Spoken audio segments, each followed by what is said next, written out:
Okay, close your eyes for just a second and then open them back up. Seriously, do it. I promise you, in the next few minutes, you're gonna flawlessly and permanently memorize one of the trickiest legal distinctions in family law. Welcome to this explainer. I'll be your elite memory coach today, and you know what? We're actually gonna have some fun with this. We're not just gonna sit here and read dry facts. Nope. We are gonna build a cinematic memory palace right in your mind using the method of loci.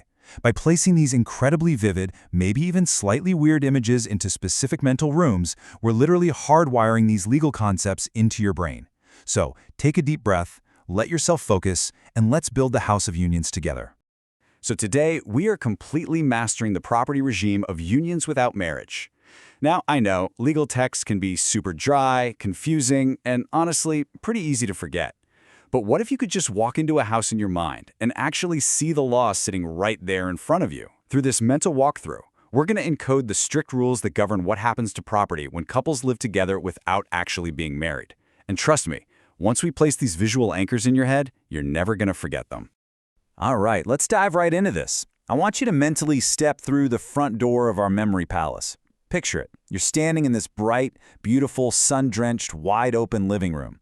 There are absolutely no locks on the doors, no blocked windows, just light everywhere. Now this sunlit room, this represents Article 147 of the Family Code. This is the space for a man and a woman who live together as husband and wife. And here's the absolute key. They are completely capacitated to marry each other. That basically just means neither of them has a prior existing marriage or any other legal roadblock. The light pours into this room because, well, they're completely free to marry if they want to. Now, in this completely unblocked, sun-drenched space, the rules are really generous and super clear. Notice how, just because the couple has the capacity to marry, the law naturally assumes, or presumes, shared ownership of the properties they acquire while living together. And here's the absolute most important thing to visualize in this bright room. This presumption applies even if, say, the man is the only one formally employed. Literally, even if all the physical cash, all the salaries, the wages are brought home by only one partner, this entire sunlit room still belongs to both of them equally. Okay, right in the dead center of this bright living room, I want you to picture something highly vivid, heavy, and honestly a little bizarre. It's a massive, perfectly balanced golden scale. Got it? On the left side of the scale, there's a heavy bag of gold coins.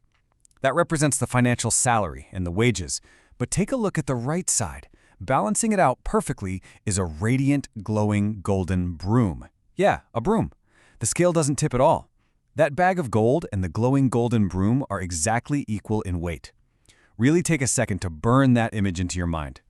Now, what's truly fascinating here is the actual legal reality that this bizarre little mental trick represents. The law explicitly states that the contributions of the woman, who, might have played the role of a plain housewife, are her efforts in caring for and maintaining the family and the household. That glowing golden broom, that represents her daily household efforts. Under Article 147, the law literally elevates those efforts, weighing them on that golden scale as 100% legally equal to the financial wages. Her care is the literal currency that buys her equal co-ownership. How cool is that? All right, we are gonna lock this in right now. I'm going to ask you a quick question, and I want you to actively search that mental living room we just built for the image we placed there. I'll give you about 3 seconds to mentally recite the answer. Ready? In Article 147's bright, sunlit room, what exactly balances the heavy bag of financial salary? Go ahead, picture it. Got it? Well, if you pictured that radiant golden broom, boom, you've perfectly encoded the concept. Caring and maintenance of the family and household are presumed to be equal contributions. The golden broom completely balances the gold. You, my friend, now officially own the legal concept of Article 147. Let's move to the next area and see how this all builds. We're going to see how the law dramatically changes when we walk a little deeper into the house. So I want you to find this heavy iron door right at the back of the living room. Go ahead, pull it open, and walk down a flight of cold concrete stairs. Okay, we're now standing in a locked, shadowy, totally windowless basement. It's got a completely different vibe. This dark room represents Article 148 of the Family Code. This is the space for cohabitation, where the parties are not capacitated to marry each other. We're talking about relationships that are restricted by absolute legal impediments. Think bigamous marriages or adulterous relationships. Because they're legally blocked from marrying, the rules down here in this dark basement change entirely. Now, in the middle of this dark, shadowy basement, there is absolutely no golden scale. There is no glowing broom. Instead, I want you to picture a massive, incredibly heavy slab of gray rock, just sitting there on the cold floor. It's so heavy you couldn't even lift it if you tried. We're going to call this the stone receipt. It's jagged, it's freezing cold to the touch, and it is entirely physical. From now on, whenever you think of Article 148, you've got to instantly feel the crushing weight of this stone receipt sitting in that dark basement. So, the absolutely crucial point here is, why is this receipt made of heavy stone? Well, because in this restricted basement, mere household efforts, that golden broom, are entirely useless. They don't work down here. Instead, Article 148 explicitly requires actual contribution by a spouse in the acquisition of property before the presumption of equal shares can ever kick in. If you want half the property down here, you can't just show care and maintenance. You literally have to physically present the heavy, undeniable proof of your actual financial or material contribution. You must produce the stone receipt. Okay, step a little closer to that massive stone receipt in your mind. Actually imagine running your fingers over the cold rock. You're going to feel these deep, jagged letters permanently carved right into the stone. It reads, Agapi versus CA 1997. This is the landmark Supreme Court case that absolutely anchors this strict requirement. The Agapi ruling basically set it in stone, literally. Without actual, proven contribution to the acquisition of the property, there is zero co-ownership in an incapacitated union. The name Agapi is permanently etched into your heavy stone receipt. All right, time to lock this one in too. Search your mental basement again, feel that cold air, and look around for that heavy object. I'll give you another 3 seconds to recall it. Ready?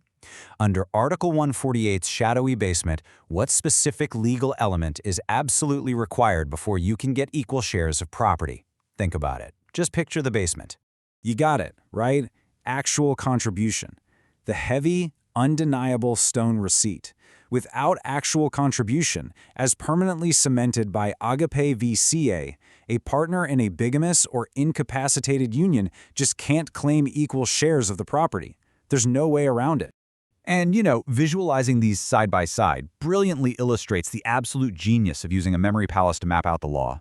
Let's do a quick run through the house in your mind one last time. Upstairs, right, in the bright sunlit room of Article 147, where the couple is fully capacitated to marry, that radiant golden broom of household efforts is totally enough to pursue equal co-ownership. But you step down into that dark, restricted basement of Article 148, where legal impediments like bigamy exist, and boom, the broom just vanishes. Down there, you have to carry the heavy stone receipt of actual contribution. 2 completely different rooms, 2 completely different sets of legal rules. So there you have it. You now possess a permanent, hardwired mental map of the property regimes of unions without marriage. The next time you encounter a case of a couple cohabiting without marriage, I really want you to ask yourself this provocative question. Before dividing any property, what must you verify first? Do you look for the glowing golden broom upstairs, or do you demand the heavy stone receipt down in the basement? It all comes down to capacity. Just verify the foundation first, and your memory palace is always going to guide you to the correct legal answer.